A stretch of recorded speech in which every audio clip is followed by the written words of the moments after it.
akka keessa nu jalaa hin galle isa kana kolbatti gingilcha keessaa baasa jechuudha. Kuno tillee wannan jenne kuno wannoonni oo'aa qabbana kolbatti waan taaneef kaarotii waa oo'aa ta'eef itti buusaa jechuudha. Mankaa tanii almond oil yoo qabaattanii isa alallee jojobaa oil argaa. Egaa kolbatti akkana waliin dhoofnee wal nyaachifnee kaaniin booda laala waan manni fakkaatu. Dimnee kolbatti masaajii daqiiqaa 10 fudhannee masaajii kolbatti. Assalamu alaikum warahmatullahi wabarakatuh. Obboleewwan koo kabajamtoota koo hordoftoonni tokkummaa faamilii marti keessanuu nageenyi rabbii bakka jirtanitti hunda keessaniif haa baay'atu. Egaa akkasumas hordoftoonni amantaa biroo ashama harka fuunee obboleewwan koo akkam jirtu nagaa keessanii fayyaadha isiniin jedhee jira.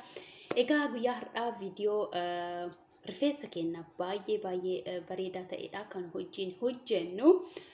Rifeensa caccabuu, rifeensa bubuqqa'uu, rifeensa guddina diduu, rifeensa jajjabaatu isa kanaafi kan baay'ee faayidaa addaa nu kennuudha kan qabadhee isiniif dhufe jechuudha. Egaa ufii kootii baay'ee ofirratti yaalee hanga ji'a tokko isaan boodaadha kan qabadhee isin biraa ga'aa jiru. Baay'ee faayidaa guddaa waan irraa argadheef jechuudha. Egaa asumatti akkuma argitanii kaarotii qopheeffadhee jira. Kaarotii lama haala kanaan qopheeffadhee jira. Egaa kaarotii keenya kana ni faana yookiin immoo qoshaashaa isaa kan gubbarraa kana hunda isaarraa kaafna. Bi'oosoo ta'ee dhixxanii itti fayyadamuu dandeettanii yookiin akkanumatti akkuma anaa kana illee irraa kaasuu dandeessan jechuudha. Isa kan akka jiru hunduma isaa irraa faaqee tolchee walitti deebina jechuudha. Maaksii baay'ee wallaahi akka afaanii isinitti muumiti. Hojjettanii ofii keessanii ilaaltanii ofii keessaniyyuu dubbachuu ni dandeessu jechuudha obboleewwan koo. Egaa isa kana haaluma isin ilaaltan kanaanii hunda isaa haala kanaan faaqaa yookiin irraa quuncisaa jechuudha. Okay, obboleewwan koo akkuma agartanii kunooti haala kanaan quuncisee walitti deebinee jira. Asitti gashaaraa yookiin makfaqfaqaa kaarotii ta'e waan barbaadanii itti faaqattanii isa kanaan faaqa angatii dafee akka inni naa bilchaatu barbaaduu fi isin billaa illee mummurtanii gochuu hin dandeessanii isa kanaan akkuma isin argitanitti faaqa jechuudha.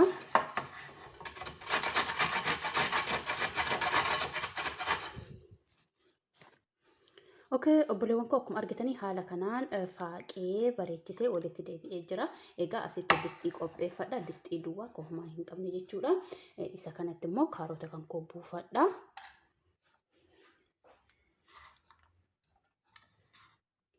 Okay, haala kanaan egaa distiitti buufadhee ka'een booda asitti bishaan qaba. Bishaan kubbaayyaa tokko waan ta'u itti buufadha jechuudha. Akkanaa bilcheessuu fi haaluma kanaanii. Bishaan kubbaayyaa tokkoof ruubii waan ta'u jechuudha itti buufadha. Amma isa kana ibiddarra godhee kolbatti bilcheessaa jechuudha. Ibidda jalaa qannasaa viitaaminoota inni qabu akka isin jalaa hin fudhanne yeroo inni kolbatte haalaan danfu viitaaminii isaa keessaa gubataa dhufa yookiin immoo keessaa dhumaa dhufa jechuudha. Ibidda qas gootanii yeroo itti fudhattanii bilcheessuu qabdan akka viitaaminoonni isaa suni akkuma taa'eenii isiniif taa'utti jechuudha. Isa sani kan mataa keenyaa faayidaa guddaa nuuf kennu jechuudha. Warroonni dandeessan zayitii isaa illee barbaadan isinii jedhee isinitti agarsiisuu hin danda'ama maalumaafiyyuu gara bilcheessisuutti darbinaa jechuudha. Isa san ibidda jalaa diqqeessitanii bilcheessitan jechuudha. Koo amma akkuma argitanii haala kanaan bilchaataa jira. As ibidda jalaa diqqeesseera. Oo'aan kolbatti akkanatti dafee jira jechuudha bilchaataa jira. Maaliif ibiddi haayilii qaba kan koo xiqqaatullee jechuudha. Kanaaf tokkorra jira ofii baay'ee intini jedhee jira. Haala kanaan qas jedhuma haa bilchaatu itti dhiiftanii jechuudha. Amma bilchaataa jira. Haga inni bilchaatee qabbanaa'een booda immoo walitti deebina. Obboleewwan koo kunoo amma walitti deebinee jira. Haala kanaan bilcheeffadhee jechuudha. Haga bilchinna isaallee isin mul'ise kun fumaa isaatiin harkaan qas jedhee bilcheessee jira. Bishaan immoo keessaa hafe kunoo hamma kana jechuudha. Akka hin xuuxanne beekamaa dhorge yeroo daakuu maashiniidhaan akka kolbatti fudhatee maashinii keessatti daakamuu akkana jalaa hin dhorgamnee fi egaa isa kana akkanatti bilcheeffadhee qopheeffadhee jira. Itti aansuudhaan immoo wantoota nu barbaachisu wajjin ilaalla. Okay, itti aansuudhaan asitti muuzii lama qopheeffadhee jira. Muuzonni kunniin kolbatti illee kan kolba bilchaatu hin ta'in yaa homaan jedhu garuu kolba bilchaatee jira. Bootaan kunniin walirra taa'ee diqqoosii gurraachatee jira. Mataa kootiif naaf ta'a. Muuzii lama qopheeffadhee jira.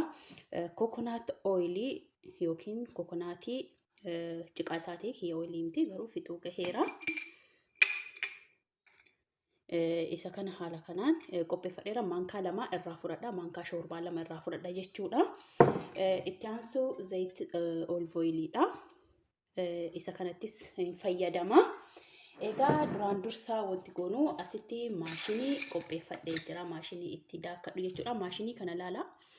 Oo'aa itti buusee yeroo ho'i akkana na jala tarattaree jechuudha. Wanta oo'aa daftanii ittiin buusinaa maashinoota diqqoosii eegaa haa qabbanaa'u. Egaa maal godhaa asumaanii muuzii kan koo quncifadhee itti buufadha jechuudha. Yaa wanti goonu tokko akkuma garaa keenyaaf nyaannu fuula keenyaafis ta'ee mataa keenyaafis ta'ee waan natsaa ta'uu qaba. Muuziin kun garuu waan bal'ee miti bareeda. Bakka tokko tokko kolbatti walirra waan taa'eef gurraachatee jira. Rakkoo hin qabu. Egaa muuzii akkana godhee itti buufadha. Dirqama muuziin keessan 2 ta'uu hin qabu. Sababni isaas akkaataa mataa keessaniitiin kiyyaa warra na guddate gammaashatti godhee gammaasha dhiisaa jechuudha. An guddaa miti mataan koo baay'ee xixiqqisanii miti. Kanas akkanuma caccabsee harkuma kootiin haala kanaan itti godhadha. Wanti hafte bicuudha jechuudha. Jechuun ananaaf gatii ta'eef jechuudha. Kun anaaf mataa kootiif isa kana wajjin olive oil wajjin baqiidha jechuudha. Itti aansuudhaan immoo isa kana bishaanuma isaa wajjin itti buufadha.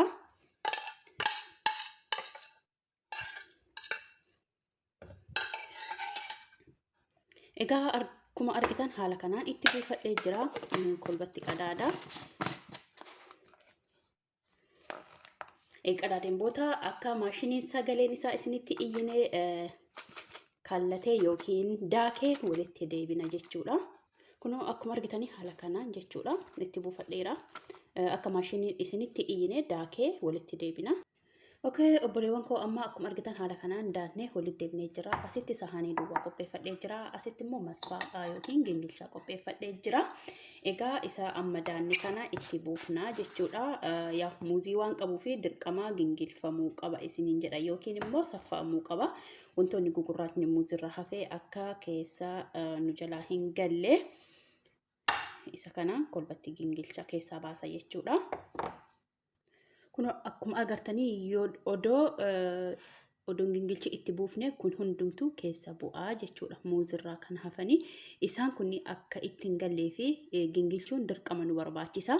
Kun gingilchee immoo kana keessaa baafadhee jira jechuudha. Viidiyoon kan kollee xiraatiin qabne naaf bulchaa obboleewwan koo. Itti aansuudhaan asitti kokonaat ooyilii diqqoosii bassee jira jechuudha. Barbaadan bishaan ho'aa keessa gochuu dandeessanii yoo barbaanne maayikirooweevii keessatti bichuusii ho'isuu dandeessan jechuudha. Sekondii 3-5 jechuudha. Kolbatti illee waan jenne kun wannoonni ho'aa waan qabbana kolbatti waan hin taaneef kaarootii waa ho'aa ta'eef itti buusaa jechuudha. Maankaa shoorbaa 2. Itti aansuudhaan akkasuma immoo olive oil kan kollee shoorbaa maankaa 2 waan ta'u itti buufadha jechuudha. Isin zayitii mana keessaa qabdan dirqama isa kanniin qofa ta'uu hin qabu. Castor oil yoo qabaattanii, almond oil yoo qabaattanii, isa alallee jojobaa oil, argan oil, oilota baay'eetu jira. Oilii qabdan keessa kan isiniif ta'u mataa keessaniif itti godhachuun mirga keessanii dirqama kanniin lamaan qofa ta'uu hin qabu isin hin jedha. Anadhaaf kanniin lamaan qofa barbaade. Haaluma kanaan kolbatti immoo waliin dhoofna jechuudha. Akka kolbatti wal nyaatu isaan kanniin kolba wal nyaachifna. Hoo barbaadan loomii illee itti godhachuu dandeessanii kaameeraa keessa hin galle loomii bicuusii itti godhadhee jira. Yeroo kamiyyuu maaksii mataa kan kootii hoo godhadhu loomii keessaa hin dhabu jechuudha. Loomiin faayidaa guddaa nuuf kenna mataa keenyaa fi akka foroforiin mataa keenyallee hin qabne boosisaa mataallee nurraa dhorga waan ta'eef loomii itti fayyadama. Kaameeraa keessa hin galchine loomii bicuusii itti buufadhee jira waan shaayii maankaa tokko taatu jechuudha. Egaa haala kanaan kolbatti waliin dhoofna. Egaa kolbatti akkana waliin dhoofnee wal nyaachifnee kaaniin booda laala waan manni fakkaatu. Kana mataa keenya sammuu hiddaa mataa keenyaatirraa qabnee sammuu mataa keenyaatirraa qabnee haga caafii mataa keenyaa kolbatti dimnee kolbatti masaajii daqiiqaa 10 fudhannee masaajii kolbatti goonee fi akka keessoo isaa seenu akka keessoo isaa nuuf seenu jechuudha. Argitanii amma harka kootii irratti yeroo dibadhu hin beeksisiyyuu kolbatti kaameraan kan koo xiraatii kolbattiin qabu natti fakkaate na of kolchaa obboleewwan koo haaluma kanaan kolbatti dibanna jechuudha. Kolbatti mataa keenya yeroo dibnu kaa eega dibnee qofa hin dhiifnu kolbatti dibnee daarii isaa lamaan caafii isaa lamaan gadi akkanatti harkifnaa keessa immoo mataa keenyaa yookiin sammuu mataa keenyaa qubaan osoo hin ta'in ganaa quba keenyaatiin akkanatti masaajii goona jechuudha. Kolbatti haala kanaan masaajii goona. Kaameraan ko anaaf xiraatiin qabu Allah alam isiniif hin beeku anini anaaf kolbatti miti garuu egaa haala kanaani hojjannee mataa keenya kunuunsuu dandeenya isiniin jedha obboleewwan koo waan nama miidhuu miti waan garaa keenyatti nyaannuudha. Akkuma garaan keenya beela'ee nyaata garagaraa barbaadu rifeensi mataa keenyaallee nyaata garagaraa barbaada kunuunsa garagaraa barbaada akkuma ijoollee kunuunsinu wanti qaamni keenya nurra jiru hundumtu kunuunsa garagaraa barbaada jechuudha. Isa san godhuudhaaf dirqama wantoonni mana keessatti argamu nu barbaachisaa gamaaksii alaa birrii 35 isaa oli baafnee binnu muuzii birrii 1 birrii 2 binnuurraa kokokkee keenyarraa nyaannurraa irraa qoonnee mataa keenyaaf oolfanne akkasuma kaarotiillee akkas godhanne waan tokko miidhaan hin arginu faayidaa malee isiniin jechuu jaaladha obboleewwan kiyya. Egaa maaksiin kiyya isa kana fakkaata akkuma argitanii. Egaa warroonni maaksii kana jaalattanii nama biraa hin fayyada hojjettanii sheer gochuudhaaf akka nama san bira ga'uudhaaf godhaa isiniin jedha. Asumaan warroonni haarawaa taatan immoo subscribe godhuudhaan gara mana tokkummaa faamiliitti dabalamu hin dagatina. Egaa warroonni duraa sheer subscribe godhaa koomentii naa kennaa na jajjabeessanii hanga har'aatti na wajjin turtanii hundumti keessaniyyuu obboleewwan koo guddaa galatoomaa iddoo guddaa isiniif qaba ulfaadha isiniin jechuu danda'a. Ammas akkuma yeroo duraanii like gochuudhaan share gochuudhaan koomentii naa kaa'uudhaan na jajjabeessuu hin irraanfatinaa isiniin jechuu jaaladha. Egaa namni nama ta'ee namni hin dogongorre hin jiru.